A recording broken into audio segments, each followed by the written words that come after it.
सभी को जय मसीह की। परमेश्वर की नाम की महिमा हो। इस कक्षा का हमारा विषय है परमेश्वर का अच्छे मित्र। परमेश्वर के अच्छे मित्र। हम सबको मित्र है, दोस्ते हैं। हम शायद हमारे बचपन में स्कूल में पढ़े हुए दोस्त को याद करते होंगे, हमारे मित्र, हमारे सहेली को हम याद करते होंगे। हम सबको दोस्त है क्योंकि इंसान दोस्ती करना चाहते हैं। इंसान दोस्ती रखने में रुचि पाते हैं और दोस्तों के साथ हमारा जीवन में बड़ा प्रगति आता है। अच्छी संगति हमें अच्छी तरीके से प्रभावित करते हैं और बुरे संगति हमारे जीवन में बड़ा क्लेश और संकट का उत्पन्न करता है। क्या आपने सोचा है, क्या आप परमेश्वर का अच्छा मित्र बन सकते हैं? जैसा हम पढ़ रहे थे हमारे पिछले सत्रों में, परमेश्वर सृष्टिकर्ता हमारे लोगों के साथ संगति रखने में रुचि रखता है। हमें जांच पड़ताल करना है, क्या हम परमेश्वर का मित्र बन सकते हैं? परमेश्वर का मित्र बनना कितना सौभाग्य की बात है। परमेश्वर हमसे प्रेम करते हैं। बाइबल से हम बहुत सारे लोगों के जीवन से देखेंगे जो परमेश्वर के साथ बहुत अच्छा एक रिश्ता रखा। उसमें से एक था अब्राहम, जो विश्वासियों का पिता बना। वचन में हम देखते हैं कि नूह के समय में जल प्रलय के बाद पृथ्वी पर आबादी और बढ़ने लगी। वे लोग परमेश्वर को भूल गए। परमेश्वर की आराधना करने की बजाय अलग अलग प्रकार के जानवर, पक्षी और मनुष्य की प्रतिमाएं बनाकर उसकी आराधना करने लगे। इन प्रतिमाओं को वो लोग ईश्वर समझकर उनकी आराधना करने लगे। यह सब बातें देखकर परमेश्वर बहुत दुखी हुआ। परमेश्वर चाहता था कि लोग उसकी ही उपासना करें। प्रतिमाएं बनाकर बिक्री करने वाले तेरह नाम के घराने से अब्राहम का जन्म हुआ। अब्राहम के पिता और पूर्व पिता मूर्ति की आराधना करने वाले थे, लेकिन अब्राहम को यह सौभाग्य मिला कि वो सच्चे परमेश्वर की आराधना कर सके। सच्चे परमेश्वर की पहचान, जानकारी, वाकिफता अब्राहम को हुआ। अब्राहम ने निर्णय लिया कि मैं सच्चे परमेश्वर का ही आराधना करूंगा। जब अब्राहम बड़ा हुआ तब परमेश्वर ने अब्राहम को दर्शन दिया। परमेश्वर ने कहा, अब्राहम तो अपने कुटुंब, अपने जन्म स्थान सब कुछ छोड़कर उस स्थान की ओर चला जा जो मैं तुझे दिखाऊंगा। परमेश्वर ने अब्राहम को जिस देश में ले जाने का वायदा किया, उस देश का नाम था कनान। परमेश्वर की बातें सुनने वाले अब्राहम ने परमेश्वर से प्रेम किया। इसलिए परमेश्वर ने कहा, अब्राहम मेरा मित्र है। किस प्रकार हम परमेश्वर का मित्र बन सकते हैं? जब हम परमेश्वर की आज्ञाओं का पालन करते हैं। क्या हम परमेश्वर के मित्र बन सकते हैं? जी हाँ, जरूर बन सकते हैं, लेकिन उसके लिए कीमत चुकाना होगा, जो अब्राहम ने किया। अब्राहम नहीं जानता था किस देश की ओर परमेश्वर उनको बुला रहा है, लेकिन फिर भी आंख बंद कर कर उन्होंने परमेश्वर पर भरोसा किया और उस आज्ञा को पालन करने के लिए भी तैयार हुआ। हम जानते हैं जब अब्राहम का एकलौता पुत्र इसहाक, जब उनका जवानी का उम्र था, परमेश्वर अब्राहम से अगला मांग रखता है, अपने बेटे को बलिदान कर। इस बार भी बेझिझक अब्राहम परमेश्वर का आज्ञा को पालन करने तैयार होता है। हम जानते हैं परिणाम क्या हुआ। परमेश्वर ने इसहाक को बचा दिया। अब्राहम का विश्वास को आदर किया। इसे आज भी अब्राहम विश्वासियों का पिता माना जाता है। अब्राहम का वंशावली बहुत श्रेष्ठ रहा। अब्राहम का पीढ़ी सारे दुनिया में प्रसर हो गए। परमेश्वर ने अब्राहम को आशीष दिया। परमेश्वर के दोस्त बनने का परिणाम। परमेश्वर का दोस्त बनने के लिए अब्राहम तैयार हुआ जब अब्राहम परमेश्वर के बात को सुना। दूसरा किरदार है मूसा, जो परमेश्वर का मित्र बना। निर्गमन में हम मूसा के बारे में बहुत सारे बातों को देखते हैं और परमेश्वर मूसा के सामने प्रकट हुआ। एक छोटी नाव में मूसा को उसके माता पिता ने रखा था और नील नदी से फिरौन की बेटी ने उसे बचाया था।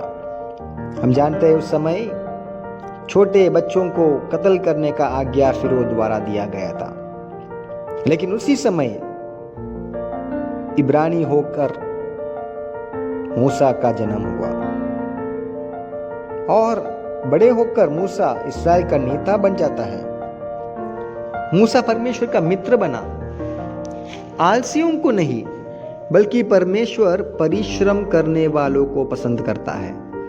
मूसा भेड़ बकरियों को चराता था।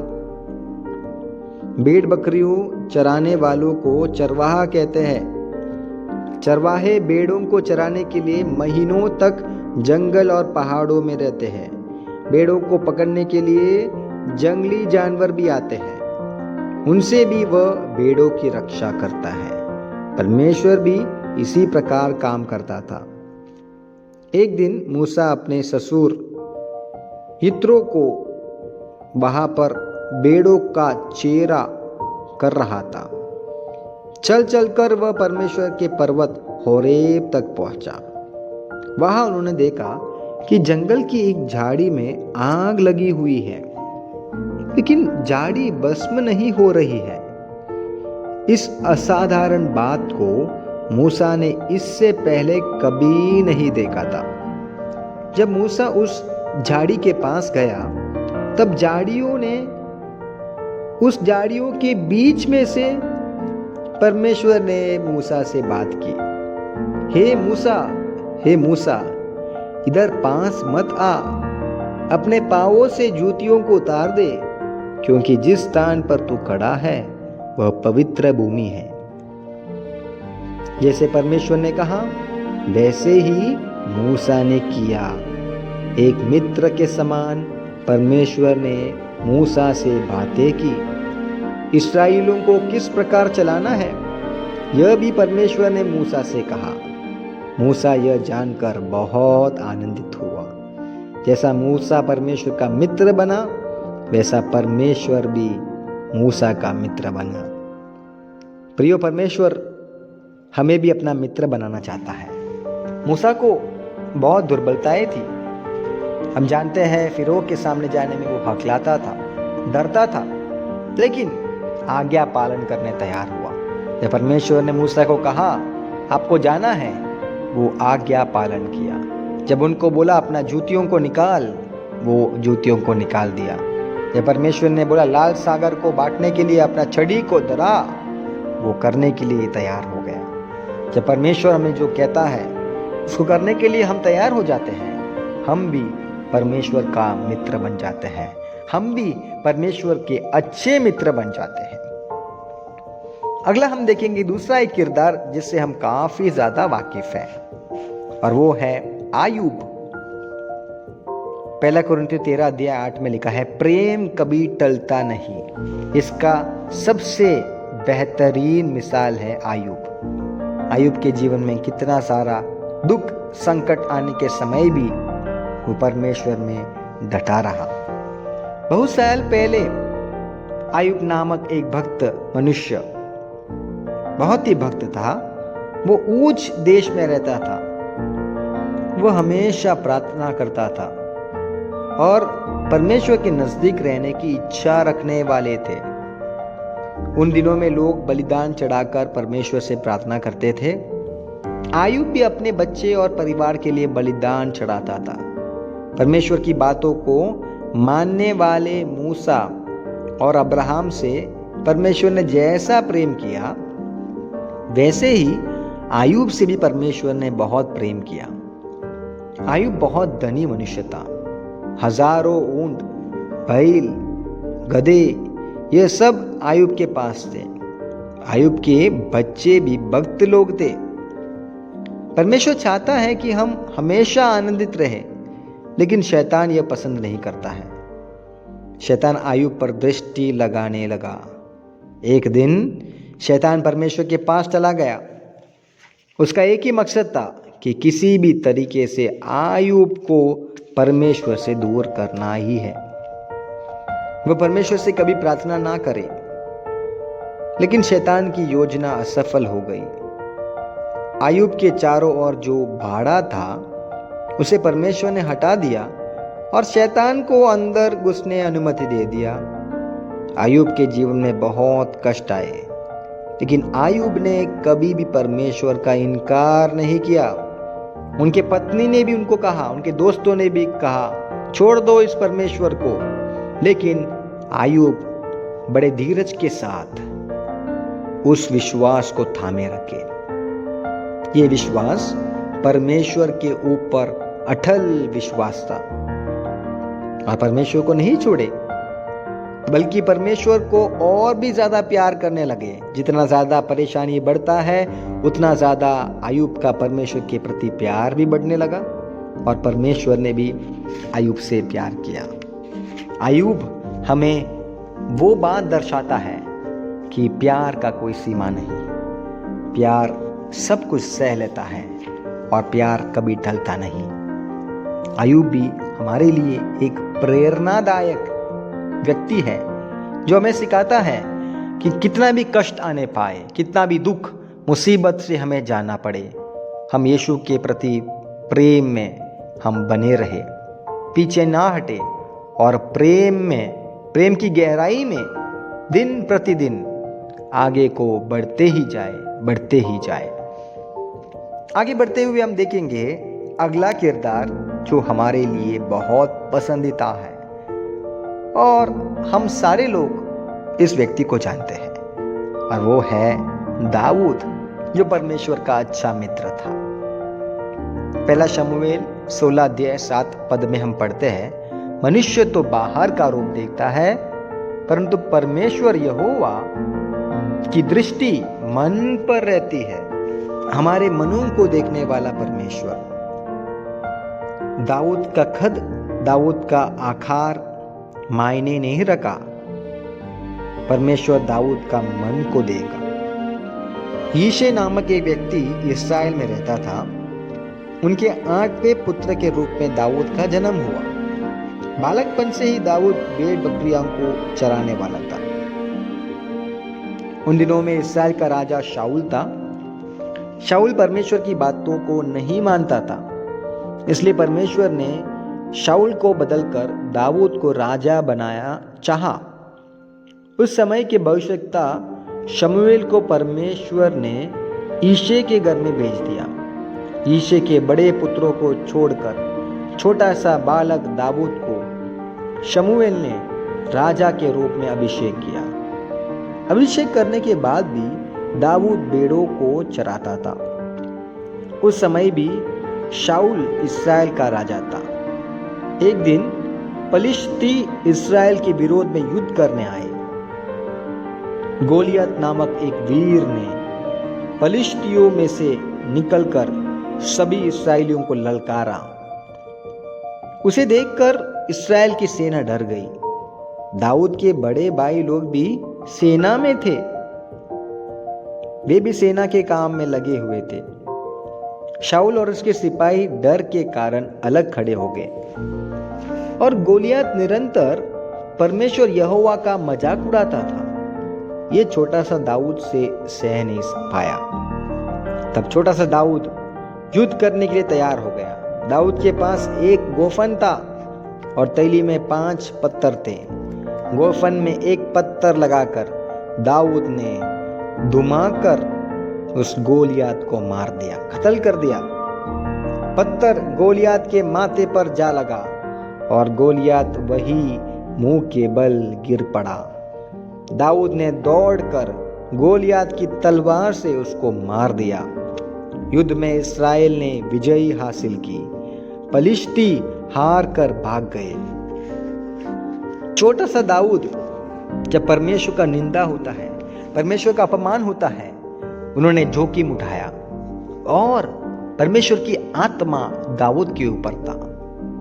इसलिए दाऊद ने उन मुश्किल भरे कामों को, जोखिम भरे कामों को, असंभव बातों को भी संभव कर सका। दाऊद के जीवन के अंतर्गत हम देखते हैं कितना ज्यादा दाऊद परमेश्वर की आदर करता था, परमेश्वर को सम्मान देता था, परमेश्वर की उपासना करता था, परमेश्वर के लिए गीत गाता था। अपना पूरा जीवन परमेश्वर के लिए दाऊद ने समर्पित किया। इसलिए कहता है परमेश्वर मनों को देखता है।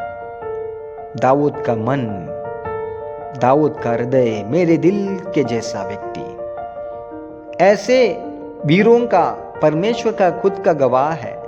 जैसे मूसों के बारे में कहता है, दाऊद के बारे में कहता है, परमेश्वर के दिल के अनुसार रहने वाला, परमेश्वर के अच्छे मित्र। हम भी दाऊद के समान अच्छे मित्र बन सकेंगे। कब बन पाएंगे? जब हम भी दाऊद के समान परमेश्वर को आदर करेंगे। जब परमेश्वर का निंदा होता है, हम परमेश्वर के लिए खड़े होंगे। हम परमेश्वर के नाम की महिमा के लिए जिए, परमेश्वर की उपासना करें, परमेश्वर को सम्मान करें। हम देखते हैं दाऊद राजा के और भी बहुत सारे गुण विशेषता थी। दाऊद अपने मित्र के बेटे की सहायता करता था। जब इस्राएल के पहले राजा शाऊल ने दाऊद को अपना सेनापति बना दिया, शाऊल का बेटा योनातान दाऊद को अपने प्राणों के समान प्रेम करता था। आगे भी जो युद्ध इस्राएल के विरोध में आया, उसमें भी परमेश्वर ने दाऊद को विजय दी। इस्राएल के लोग दाऊद की प्रशंसा करते रहे और यह बात राजा शाऊल को अच्छी नहीं लगा। राजा दाऊद से ईर्ष्या करने लगा। इस कारण कई बार शाऊल राजा ने दाऊद को मार डालने की कोशिश की। लेकिन योनातान समय समय पर यह जानकारी दाऊद को देता रहा। योनातान इस बात को जानता था कि एक दिन दाऊद राजा बनेगा। अपने मित्र के बारे में योनातान ने चाहा कि वो एक बड़ा व्यक्ति बने। एक दिन युद्ध में शाऊल राजा और उसका पुत्र योनातान दोनों मारे गए। अपने मित्र के मृत्यु पर दाऊद को बहुत दुख हुआ। जब दाऊद राजा बना तब उसने योनातान के परिवार की मदद करनी चाहिए। जब उसने ढूंढा तब योनातान का बेटा मपीबोशेत उसे मिल गया। मपीबोशेत दोनों पैर से लंगड़ा था। दाऊद राजा ने उसे अपने महल में रहने दिया। उसके पिता योनातान के भाग को दाऊद ने उसके बेटे मपीबोशेत को दे दिया। इस प्रकार दाऊद ने अपने मित्र योनातान के प्रेम को आदर किया। बाद में दाऊद राजा बहुत महान हुआ। बाइबल में बहुत से भजन दाऊद ने लिखा। मित्र के बच्चों का ख्याल रखा, मित्रों के साथ रहना, मित्रों के प्रति प्यार और दया दिखाने वाला एक दाऊद को हम यहाँ पर देखते हैं। अब हम आगे बढ़ते हुए नए नियम से भी कुछ ऐसे मित्रों को देखेंगे जो परमेश्वर के मित्र बने। हम एक दयालु सामरी का कथा को देखेंगे। एक बार यीशु के पास एक व्यवस्थापक आया। व्यवस्था के विषय में अच्छे जानकर होते हैं व्यवस्था थे, उनको मालूम है व्यवस्थापक सारे बातों का बड़ी जानकारी रखने वाले हैं। लेकिन अच्छे मित्र कैसे बन सकते वह नहीं जानता था। केवल अपनी जाति के लोगों से और शिक्षित लोगों से वे व्यवस्थापक प्यार करता था। एक दिन यीशु ने उनसे पूछा, तुम्हारा मित्र कौन है? यीशु उनके बारे में जानता था कि वह केवल अपने ही जाति के लोगों से और पढ़े लोगों से, धनवानों से प्रेम करता है। उन्होंने यीशु को उत्तर दिया, मित्रों को अपने समान प्रेम रखना व्यवस्था सिखाता है। हम सब लोगों से प्रेम करें। इस बात को समझाने के लिए यीशु ने उन्हें एक कहानी सुनाई। एक मनुष्य यरूशलेम से यरीहो की ओर जा रहा था। जंगल और गुफाओं से होकर उसको जाना था। यात्रियों से लूट पाट करने वाले डाकू वहां बहुत होते थे। यह यात्री जब जंगल के बीच में पहुंचा तब लुटेरों ने उसको घेर लिया। उसके पास जो धन और सामान था सब उन्होंने लूट लिया। उस मनुष्य को घायल करके मार्ग में ही छोड़ दिया। अधमरा हुआ वह व्यक्ति दर्द से जब करा रहा था तब उस मार्ग से पहला एक याजक चला गया, उसके बाद एक लेवी भी गया। इस मनुष्य को बिना मदद किए भी वहां से चले गए। याजक और लेवी परमेश्वर की आराधना करने वाले लोग हैं। परमेश्वर के दोस्त होना चाहिए, लेकिन उन्होंने अनदेखी कर दी। वहां से एक सामरी आ गया। सामरी उस मार्ग से आया और घायल पड़े उस व्यक्ति की सहायता की, उसके घावों को धो दिया, उसको अस्पताल अथवा सराय पहुंचा दिया, उपचार के लिए पैसे भी दिए। तो इस मनुष्य का अच्छा मित्र कौन है? क्या यह सामरी नहीं? यीशु मसीह इस कहानी के द्वारा हमें बता रहा था कौन है अच्छा मित्र। परमेश्वर के अच्छे मित्र हम कैसा बन पाएंगे? जब हम औरों के मित्र बनते हैं। लोगों के कष्टों के समय उनके साथ देना, उनके लिए प्रार्थना करना, उनको सहयोग देना, उनके साथ सहानुभूति रखना, संवेदनशीलता के साथ उनके साथ व्यवहार रखना। जब हम ऐसे करते हैं हम मनुष्य के और परमेश्वर के अच्छे मित्र बनते हैं। अब हम देखेंगे यीशु मसीह का भी एक बढ़िया सा मित्र था। उनका नाम था पतरस। पतरस भी यीशु मसीह का एक बहुत पास वाला मित्र था। यीशु ने पतरस से कहा, तुम झील के किनारे जाकर कांटे डाल और मछली निकले उससे ले लो, और उसके मुंह खोलने पर तुझे एक सिक्का मिलेगा। उसको लेकर मेरे पास आओ और आपका कर चुका देना। जब फरीसियों ने सवाल उठाया कर के बारे में, यीशु ने ये उत्तर दिया, एक व्यक्ति मंदिर के रूप में दीद्राक्मा, जो दिन की मजबूरी के बराबर का धन है, दीद्राक्मा का कर चुकाता था। यीशु के साथ आने से पहले पतरस एक मछुआरा था। पतरस ऐसा अपना जीवन, अपना पेशा मछली पकड़ने से गुजारता था।